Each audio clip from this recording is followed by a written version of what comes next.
Welcome to this game of Age of Empires 2, where we're going to see the full Teuton's Death Ball assembled with Ironclad Siege Onagers and Crenellations castles. We're playing African Clearing, so we'll also take a look at just a single dock fish boom play that we're going to use with the Teutons to supercharge our early economy and just get in a great position to carry this game. Let's dive in. Player 5 is a player I've played with a few times before. Pauli is a 1900 playing as the Malians, a really strong civilization on this map. On his team, with a TC on the wood line in the corner of the map, is player 7 playing as the Slavs, and player 1 has a TC here in the south, so they have 3 players on their team.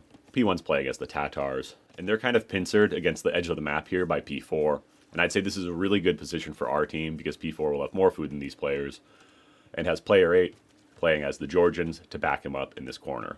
So we've got a really strong position for those guys, and I have a really strong TC here in the east with double pawns and a strong setup here with the baobab trees, which will allow me to get a good start to my early eco, and these villagers can get super duper efficient, and we'll take a look at that as this game gets rolling. We've brought in our first elephant underneath our town center and have 6 villagers on wood, and that will allow us to consistently produce from our dock. Player 3, playing as the Saracens, also has a town center on wood, and I don't love these TCs from him in P7 because they have to walk forward to get to their first mill, and they won't just have food under their TCs like the rest of the players in the game. Player 6, the final player on my team, is playing as the Hindustanis, and he's got a pretty nice TC here, and is doing a nice job of house walling toward it to protect his wood. Player 7 is doing a really good job for his part to bring in a lot of elephants, as he doesn't have a pond underneath his town center.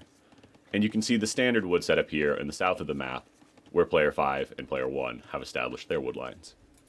Because the map is so tight for P7, P1, and P5, I can't really blame player 7 for putting his TC towards the edge of the map. But again, it's not really optimal.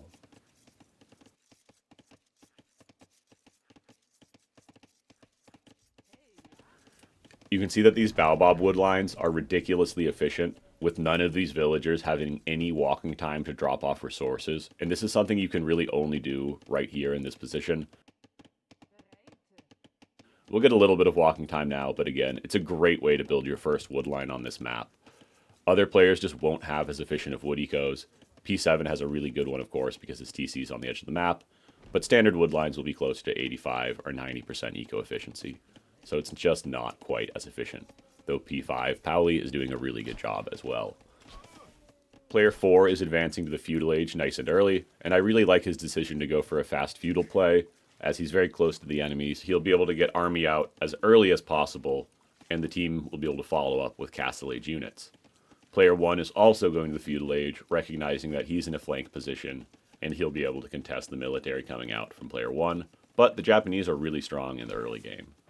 Pauli is also going up at 20 pop, and he'll be able to make feudal army as well, whereas player 7 appears to be going for a fast castle play because he's already got 21 pop, and now he's going on to gold, where he'll probably put 3 villagers to go for like a 23 population FC. I'm going up now after 23 plus loom, and that will put me in a really strong position as I'll have 5 extra eco units, and this will be a 28 population fast castle with the timing of a 23 population fast castle. While we go up, we build our second wood line, and this is super standard as you want to get about 10 villagers onto wood across 2 wood lines on the way to castle age with a standard build. The Teutons have no eco bonuses to help with this build, and 23 plus 5 can be achieved with any civ. Player 1 gets his stable down, and P4 is a little bit delayed on getting his barracks up, but once that goes up, he'll be able to add a range or a stable.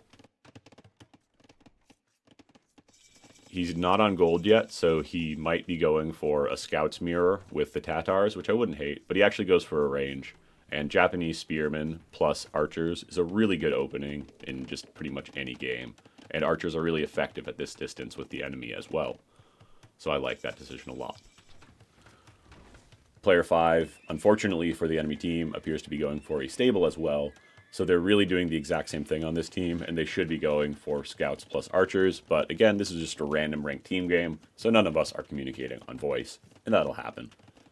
Player 7 goes for these walls, and while I don't love them, he does know that he's probably behind economically, So it makes a lot of sense to get some protection down, but of course, adding the walls takes time and resources, and it can kind of set you behind further economically. So while it does offer some protection, it also just means that your team's total population and resources spent on military will be lower than the enemy team's, and that's just not great. It looks like P7 will have enough resources to click up to the next stage though, so he'll be in an okay position.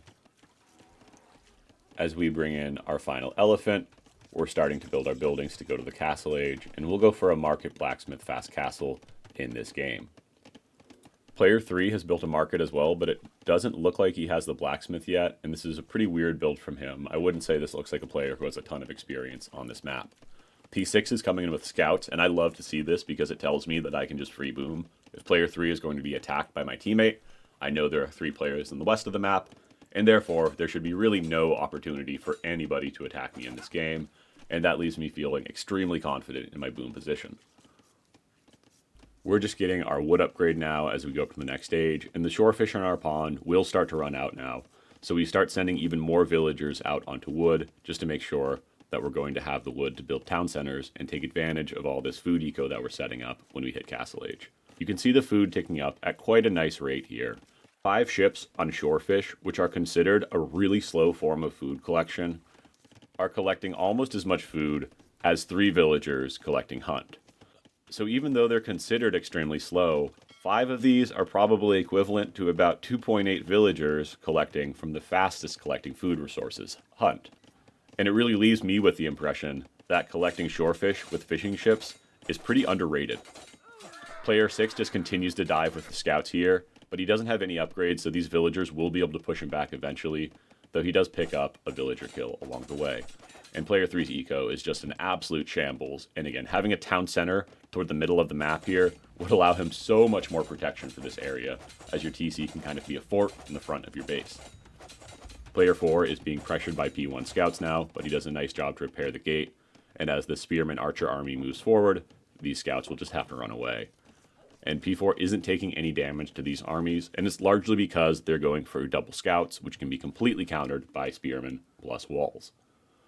Player 5 is realizing he needs to get up to the next stage, and it looks like he might be searching for me because he knows he wants to damage the boom player on the enemy team. But the timing is really tough because I'm already in Castle Age and setting up additional town centers, so there should be a pretty low chance of finding just villagers out on their own on this map, and I should be able to prevent that and not take any damage from these units. They have no kills, and it looks like Polly's investments in scouts really hasn't paid off for him. And again, it's just all the more reason to go for a scout-archer combination so that they could have really gone for a hard 2v1 against P4 and gotten more value from their military. But Polly does have his market up, so he will be able to advance toward the next stage, but he does need to defend from this army, which is just really intimidating and hard to deal with if all you're making is scouts. But obviously, just a few skirmishers or archers could push this back quite easily. P1 continues to roam, and his scouts have gotten 3 kills, but they haven't been any eco kills, so his army has just been sparring with player 4's. That's totally acceptable, as there's really no way for him to break here, but it's just not a perfect position for their team overall. P6 does have 2 eco kills, so he's leading the game in that category, and is really being quite oppressive on player 3, whose villagers were quite exposed in the middle of the map. He's still locking down this area, and it leaves us in a really strong position, because I have a free boom going in the east, and this is exactly where you want to be on African clearing if it's a situation that's possible. You don't want to force a boomer in every single game, but if you do have a player who has an isolated position and can add a lot of economy, it's just kind of the way to play. It's pretty standard on this map, if you're able to do so, to have 1 player boom while 3 players go heavy army. My eco is starting to tear ahead of Zlap, who is going for a pure land-based boom, and while we've both got 3 town centers, the extra eco from the fishing ships is something that the Slavs player just really can't make up for. The collection rate is really fast now, even though we don't have gill nets yet, and fishing ships are known to be the fastest form of food collection in the game, as once they have gill nets, they even outpace handguard farms. We'll add our 4th TC just to try to continue to expand upon our eco lead and use all of the food that we're stockpiling from these fishing ships, and as we do this, we'll be in a position to carry this game in the late game, as long as we don't completely lose military control in the meantime. As we add in this town center, we get horse collar, we get gill nets, and now we'll be in a position to add in a farm boom behind. With civilizations who have an amazing farming bonus like the Teutons with their massive farm discount, it just makes all the sense in the world to get the farming eco rolling. It's extremely APM intensive and challenging to clear out the shorefish in the ponds and boom, even though there's a really fun game where Team Finland goes for that style. It's hard to recommend doing it in games when you're playing a civ like the Teutons. Player 7 has Slav farmers, and they also collect food at a very healthy rate. But since we have so many eco units at this stage, our lead should just continue to grow exponentially. Player 6 has done some good damage to P3, but now that P3 has this castle up and will be able to produce Mamelukes, there's not a whole lot that the Hindustanis can send across the map to pressure him. Unless P6 went for some type of heavy crossbow switch, he wouldn't be able to keep fighting P3, and instead he'll just start to boom. Player 8 has a solid boom going as well, and he's only had to produce spearmen in this game, so he's just defending and booming. Player 5 does hit the Castle Age, and he'll immediately go for 2 town centers, and he'll get the Castle Age wood and farming upgrades as well to get his eco back online. But again, he's really behind from going scouts, and the position is looking very strong for our team unless the enemy can find value.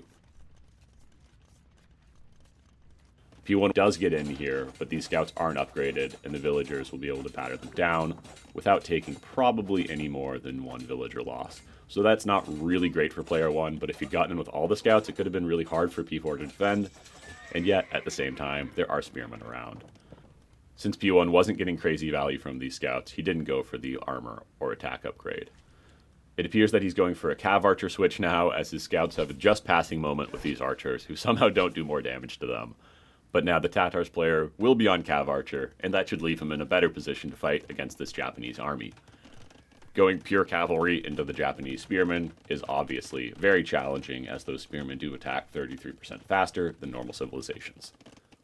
Player 6 is getting a castle up, so he'll be able to protect his boom, and he's got 3 TCs now as the Hindustanis, so should be in a great position with their villager discount. If player 3 wanted to at this stage, he could come forward with like siege and monks, and start to pressure P3 more earnestly, and might be able to kill some villagers and take him off this gold, but eventually he would run into a position where his siege had to path kind of awkwardly around the castle, and that might just push player 3 into my base, which wouldn't really be ideal for us.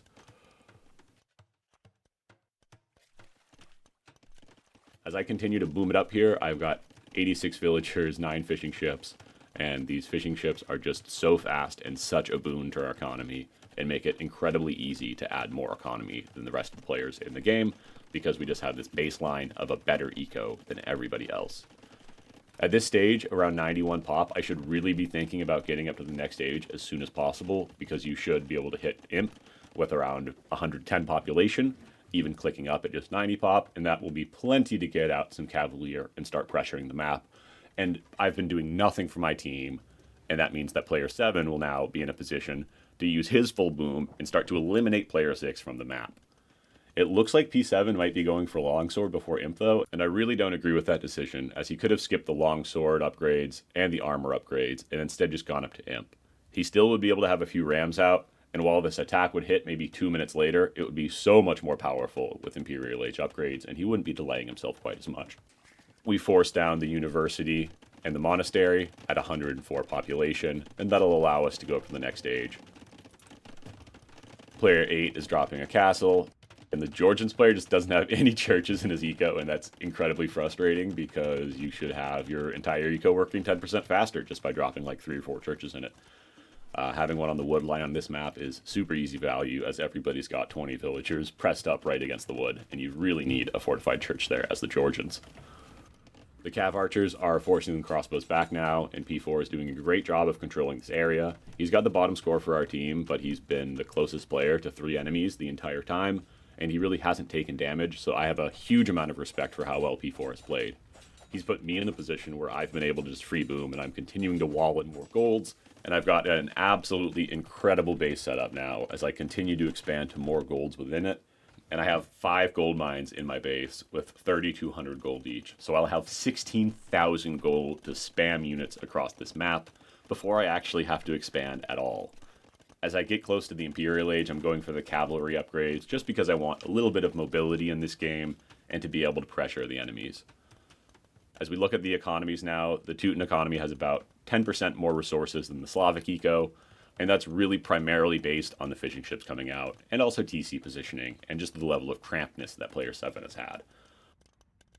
Player 7's late Castle Age ram push is hitting now, and this is a pretty odd strategy, but as long as he's able to kill Player 6, it won't be too bad of a strategy.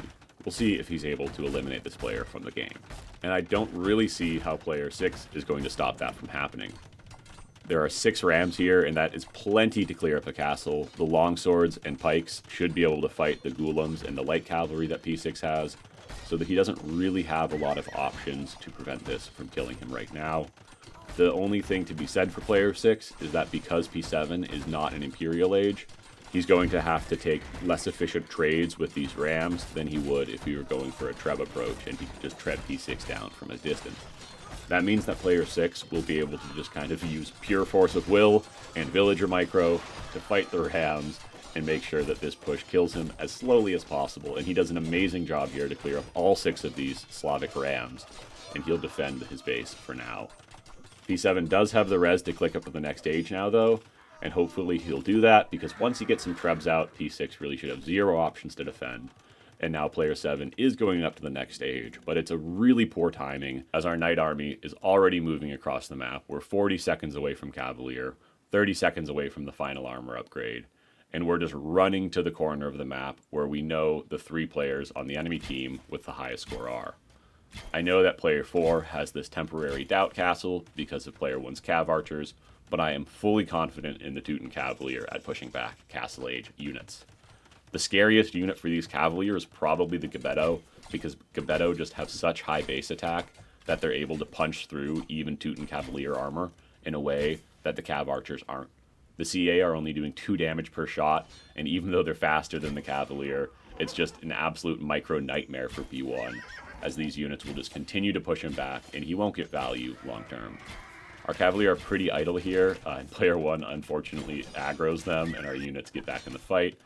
Unfortunately, though, in the east, the Saracens' Mamelukes are doing an amazing job against our Cavalier, and we're just getting completely fried by this stack of 5 units, as we're not able to do anything against the hit-and-run micro. Mamelukes are absolutely incredible at trading against even Imperial Cavalry, and these unique units that are able to fight against units that are an age up from them are just so valuable in positions like Player 3 is in now. Because I can't go for Paladin, I'm switching to Pikeman, simply because there's 7 Mamelukes in my face, and I'm terrified. That might not be the right approach. Maybe I should just go Onager Paladin, but that feels way too expensive. P1 has found a nice little choke point here against the Cavalier, but Player 4's ranged units are arriving, and P1 can't hide in this nook forever. This means that we'll be able to chase these units out, and P1 is again just in an absolute micro nightmare scenario where he's trying to kill units that have just way too much armor for his units to kill efficiently.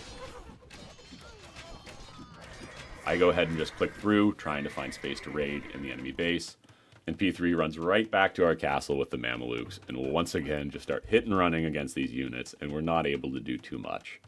Though we are at least throwing spearmen against these units now instead of super expensive Cavalier, and hopefully we'll be able to get our Cavalier mobilized across the map as soon as possible.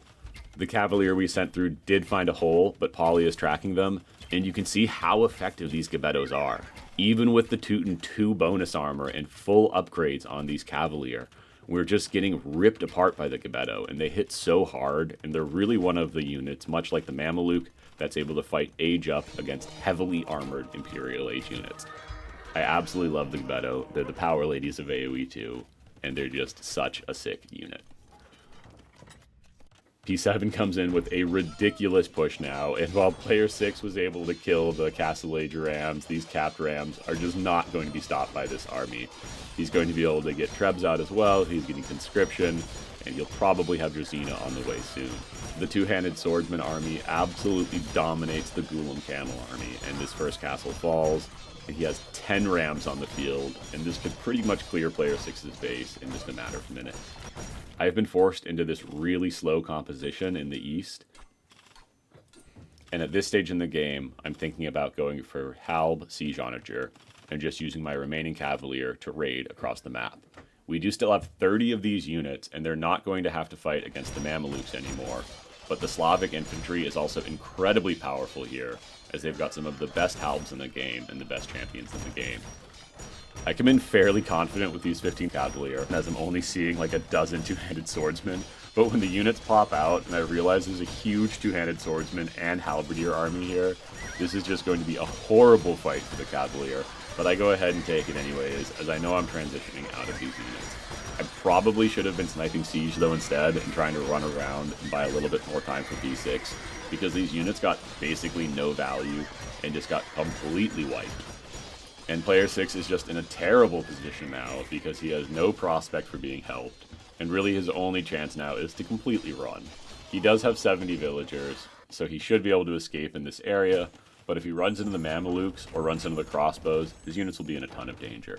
In the east, we finally gotten to the point where player 3 will no longer just be able to easily deny our castles with small castle age armies. He's gone for a nice job to get to a comp that can keep the halberdier away, but once the Onager upgrade comes in, these crossbows and Mamelukes just won't stand any chance.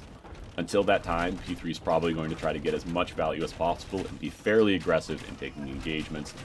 He keeps taking very efficient trades, but eats an Onager shot there, and that will really reduce the total HP on this Mameluke army.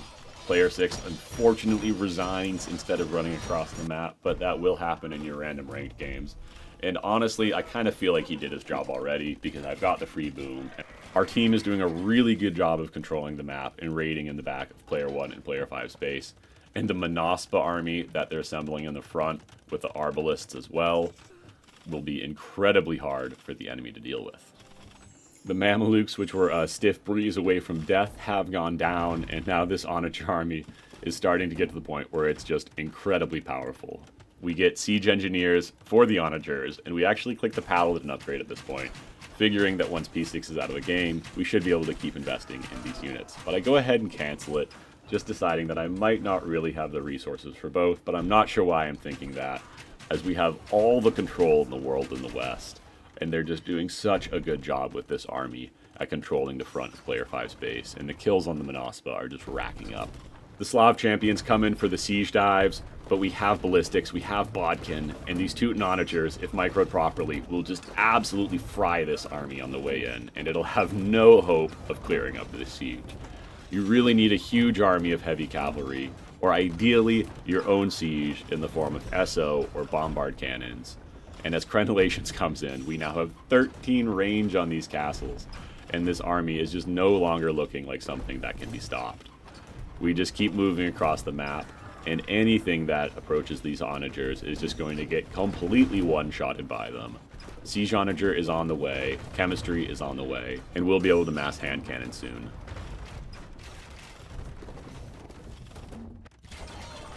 The fight in the West is getting completely ridiculous, as player 8 and player 4 have just dived this castle. P4's arbalists are being protected simply because the castle is targeting the Monaspa, and player 1, who is still in castle age, is not going to be able to get good value out of his units.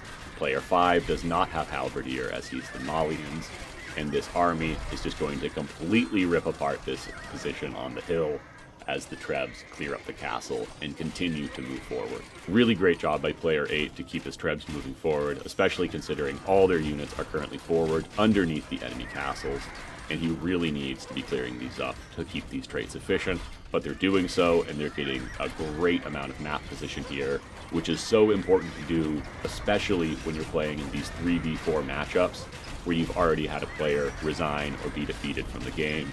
You do not want to let the enemy recover. You cannot allow them time. If they get to 800 pop and your team has 600 pop, you're going to lose. The Monaspa, though, are just way too strong for anything that the enemy army is able to field. Zlap goes for the ballistic scorpions now, which is a pretty awesome choice with the Slavs, but it's going to be incredibly challenging for him to deal with the Teuton army if all he's got is a mass of scorpions. The siege onagers will just completely flatten these.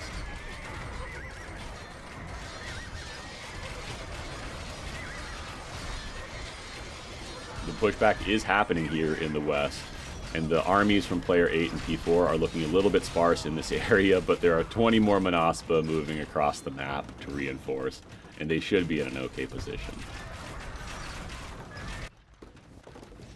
Our armies start to arrive in the West, and we're going to be in an amazing position here as our siege onagers just go completely overkill on these villagers.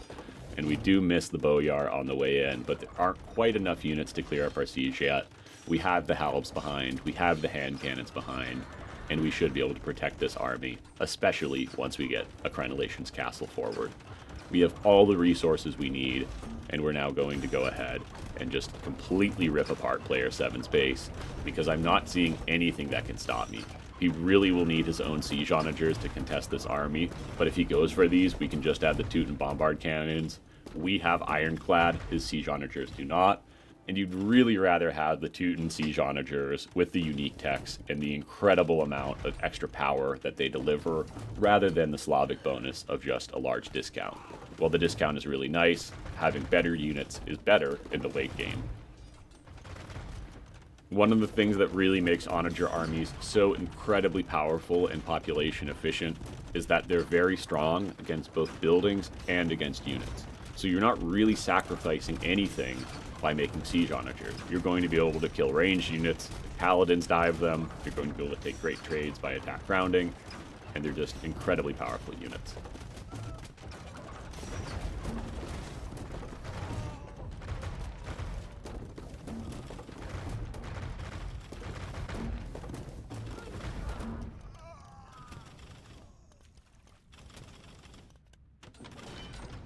Monaspa dive the hill here, and they're trying to take out the Scorpions, but if the Ballistic Scorpions have anything to say about this, I think this Monaspa army will die without getting too much value, and they really shouldn't be able to clear the unit in these numbers. The Monaspa do get cleared up, but they do thin out the Scorpion army, so it's not a terrible dive by P8.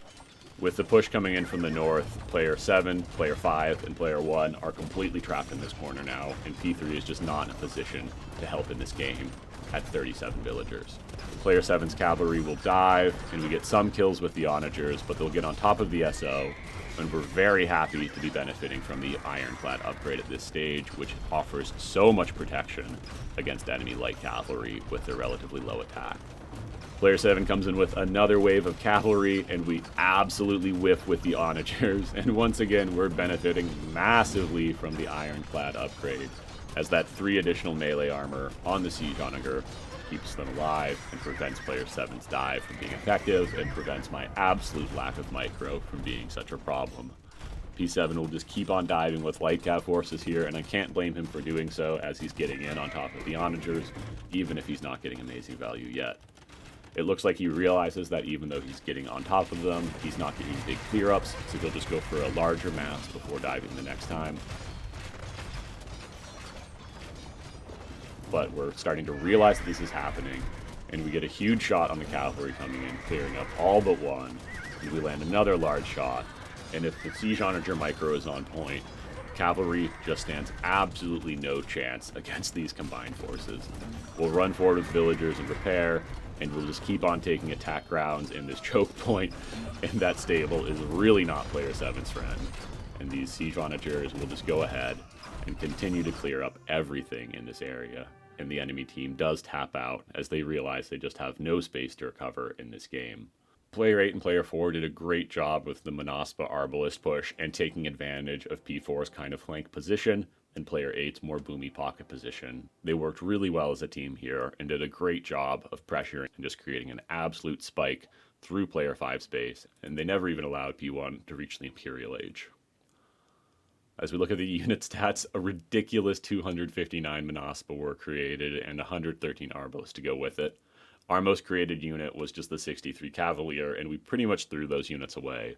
But once we got the Teuton Death Ball assembled, we kind of stopped losing units altogether, as that army just takes incredibly efficient trade. We have an insane eco in this game, even though our teammates actually did a little bit more in terms of military. Our KD gets really strong here, and the 50-to-1 raise ratio looks pretty ridiculous. The Arbalist got incredible value, and Monaspa are just such an insane unit because even though he's really serving as the meat shield for our team, he's still got the most kills, and player 8 just did an amazing job for our team, even without a single fortified church, which might have given him a slightly more competitive eco with us. Please give the video a like or subscribe to the channel if you're enjoying the content. Thank you for watching. This is Varus. Have a great day.